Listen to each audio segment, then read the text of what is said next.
With about 2 months before the September 21st governorship poll in Edo State, the political landscape is becoming more intriguing and maybe chaotic. Last week threw up more twists and turns as any time in the lead-up to the election, with the political actors now even becoming more desperate in their quest for power.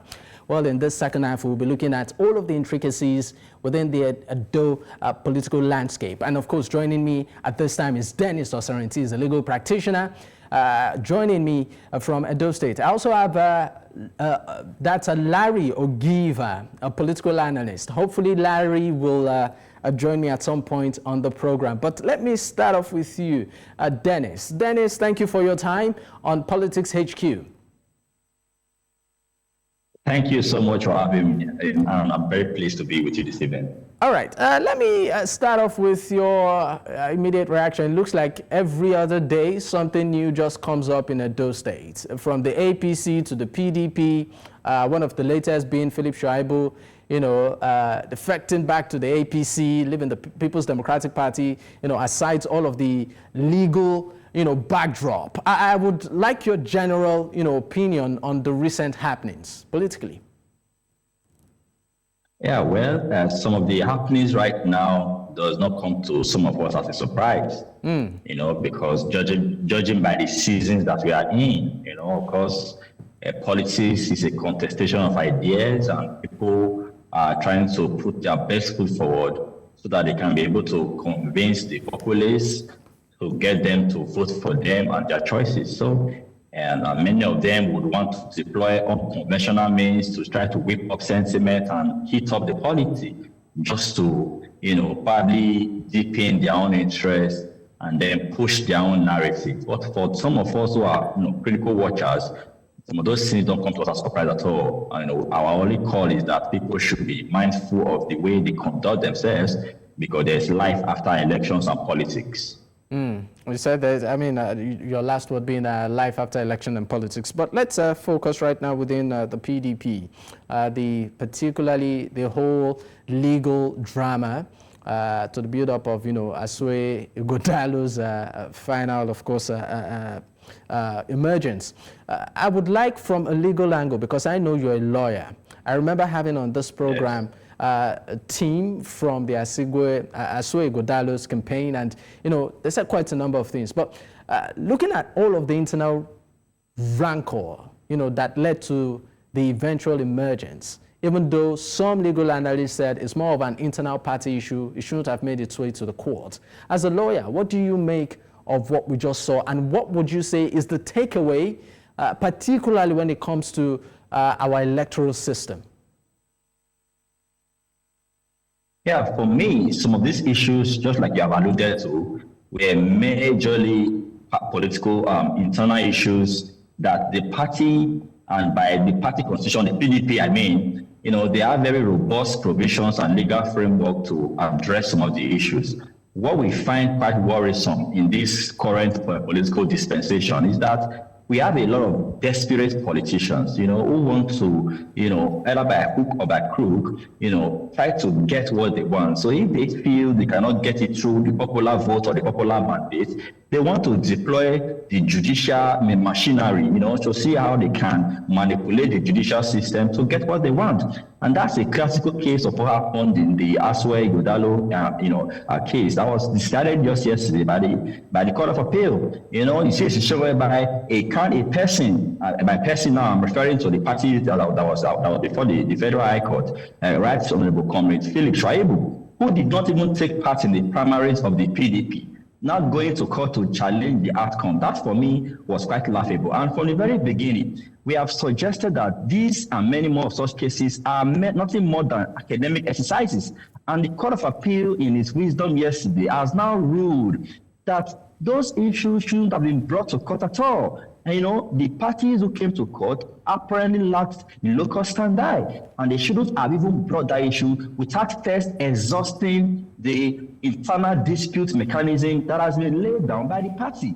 And that, for us, is quite worrisome, because you don't start dumping all manner of cases at the footstep of the judges, to further belabor and plug, the wheel of justice. And that, I feel, is one thing that we must take away from this process. The Court of Appeal has ruled very clearly that Aswa Ighodalo emerged through a transparent, through a well-supervised process, and anybody who was not a party to that process cannot now come and start complaining and asking the court to nullify a process that he didn't take part in. And that, for me, is very encouraging. It therefore shows that the judiciary has further stamped, put a stamp of legality on the emergence of Aswa Ighodalo as the validly elected candidate of the PDP. And I think that has now laid every other legal shenanigans to rest. So if anybody is still trying to use the court to achieve that political end, that decision yesterday should have now put paid to such a, to such a machination. Clearly tells you that the PDP's primary was well supervised, was well conducted, and the outcome cannot be challenged even at this time. All right, let's talk about the person of Philip Shaibu. The fact that he's decamped to the All Progressives Congress. Many are saying that maybe, it's not just, the right move politically, but I would like to know your take vis-a-vis also the legal interpretation as regards his position within the current administration, whether it's still the VP or, by legal interpretation, because I remember we had, Deputy Governor of the state, not VP, I correct that, Deputy Governor of the state. So, I mean, from a legal perspective, looking at all of this, how can we, what do we make of it? Yeah, for me, the cross-carpeting, or if you like, the jump shipping or the movement of Philip Shaibu from the ruling PDP in Edo State to the All Progressive Congress didn't come to some of us as a surprise. We already knew that his body was not longer in PDP, neither was his soul. If you look at his conduct, in past couple of months, even right from the time he started having issues with his boss, the governor of the state, it was very clear to us that he was already on the way out of the party. So what happened just last weekend is a further, a confirmation of what we have always known to be a fact. Because how else do you explain a deputy governor who is openly challenging his boss to a duel, who is constantly seen on print and social media or on conventional media, trying to disparage the personality of the governor, whom he's supposed to be, pledging allegiance to, as his boss, So clearly, it shows that Shaibu no longer believe in the ideology or the principles of the PDP. So him moving on Saturday for us was just a mere show, because he has already shown by his conduct, by the litany of court cases that he filed in court against the PDP, that he was no longer a member of that party. So that is well within his right. He has the right to move to any political party of his choice, and nobody will condemn him for that. What I find quite worrisome is the legal angle to this decamping of the former deputy governor of the state, because we know for a fact that he was impeached by the House of Assembly, and that matter became a subject of litigation. Of course, the Federal High Court ruled in his favor and said that the House of Assembly, didn't quite comply with the procedure as far as that, as defined by the Constitution. However, the House of Assembly, in a swift reaction, filed a motion for stay and appealed that decision to the Court of Appeal. What would have been expected is that the deputy governor who should have waited, haven't waited this long, he have waited for the Court of Appeal to at least determine the motion for stay, to see whether it has merit or it lacks merit, or ultimately wait for the Court of Appeal to rule or give a verdict on the subject matter that is now sub judice. Bear in mind that matters like this can go all the way to the Supreme Court. So the Federal High Court is just a court of first instance. They don't have the final say. So if the House of Assembly and the state government have decided to now exercise their right of appeal, what is expected from any person who is imbued with the democratic culture is to wait for the final determinations of these questions, because these are questions of law. It's not a matter of sentiment, But what did we find in the streets of Benin in the last Thursday? We saw a former deputy governor who was at the airport, even against the commissioner of police advice that the Dennis, I'm sorry at this point. I'm sorry to interrupt you. I understand that we need to go on a quick break. When we return, of course, you pick up from where you stopped. We need to go on a quick break. No problem. Great. We need to go on a quick break. When we return, of course, the conversation will continue. Stay with us. Many thanks for staying with us. This is still Politics HQ. And of course, I still have with me Dennis Osaretin, a legal practitioner. But also joining right now is Larry Ogieva. He's a political analyst. Both are joining me virtually. Thank you for being a part of the show tonight. Thank you very much for having me on the program. All right. Let me leave you for a moment, Dennis. Let me, of course, introduce Larry on this one. The recent political climate. I was hoping I could anchor my point, yeah. Okay. Okay. Maybe 30 seconds for you to iron out your point, and then we take Larry. 30 seconds, Dennis. Yes, and putting it very succinctly, it was quite appalling to see that Comrade Shaibu came to the airport, even against the security advice from the Commissioner of Police, with a crowd of young people who came out in their numbers to unleash mayhem on the people, innocent citizens of Edo State. And even the MBA Secretariat was not spared from their show of shame and brigandage. For us, that is very condemnable, and I'm using this medium again to call on the security agencies to ensure that they investigate thoroughly all those who were behind the mayhem that happened on Thursday. So if it was Comrade Philip Shaibu that was involved, he must be investigated and brought to justice. All right, let me bring in Larry on this one. What do you make of the recent political climate within Edo State? We've seen what is happening within the People's Democratic Party, the APC, and particularly with spotlight on the deputy governor who decamped or jumped ship from the People's Democratic Party to the APC. And we saw all of the drama, very unfortunate drama, when he, of course, came to the state just recently. Well, thank you very much. You see, for me personally, the political situation today is a normal thing in politics. We do experience things like this, when you have election cycles coming up like this. So it is nothing new. The only new thing is that people are now trying to take the laws into their hand and believing that they are above the law. First of all, I want to quickly say that Philip Shaibu has never been a member of PDP. When His Excellency Governor Obaseki came to PDP, Philip Shaibu went on Channels TV and other TV programs, to say that he is an escortee of the government to PDP, that he is not a PDP, that he escorted the government to PDP. So I don't know why there is much view about Philip Shaibu going back to APC. He has always said there is no PDP. He's one of those that caused the major crisis. Immediately, Governor Obaseki entered the PDP, they become our governor. He was one of those who was behind the crisis that emanated from that process. In fact, Philip Shaibu attacked, during the primaries, the primaries in 2023 for the National Assembly and presidential elections. We know what he did. So he has never been a part of PDP. He has always said he's not PDP.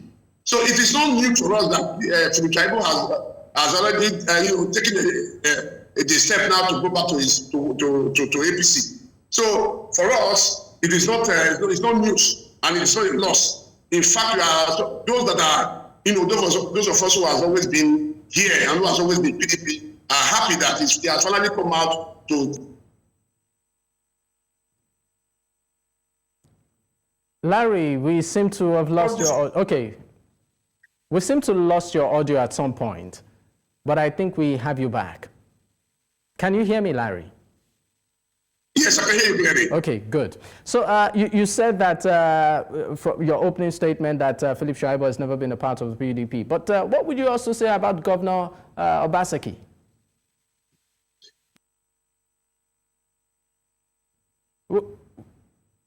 We can. Never in any media go to say that he's not a PDP. In fact, the governor has always said he's PDP and he has come to PDP to stay. And he's considered PDP as a party that has been very, very beneficial to him, that has helped him, very well in the state. So Obaseki, the State Senate Governor Obaseki has never said he's not a PDP. But go back to history. Philip Shaibu has always said he's not a PDP, that he has courted the government to PDP. How come all of a sudden he is now saying he's PDP? How come all of a sudden Philip Shaibu is not the leader of the legacy coalition of PDP in Edo State? So it's so absurd and unbelievable to be seeing or hearing Philip Shaibu saying all these things that is PDP. So for us, for those of us who have always been here, who has always been PDP, Philip Shaibu has never been part of us. In fact, it was a problem in PDP when he came with his SNSC. Talking about the PDP, let's explore all of the legal crossfire, in the build-up to the primaries, surrounding Asuo Ighodalo's candidacy and all of that. I mean, you are talking as a PDP member, a party which, of course, you are painting a picture as being united. Is the PDP in the state really united? Let me tell you something, my brother. You see, in politics, when election cycles like this are on, you see people moving left, right, and center, particularly those who are only interested in politics of the belly. So it is not surprising to see people crisscrossing and carpet crossing. So PDP in Edo, who is PDP and what is PDP in Edo? Edo State has always been PDP. Edo State has always, PDP has always won elections in Edo. Go to the history. Even in the era where elections were, blatantly rigged, PDP has always won. We have always had 2 senators in Edo, 5 House of Rep members out of the 9. So PDP has always been a party on ground in Edo. It is not a matter of whether some people who are playing politics of the belly are crisscrossing or they are carpet crossing.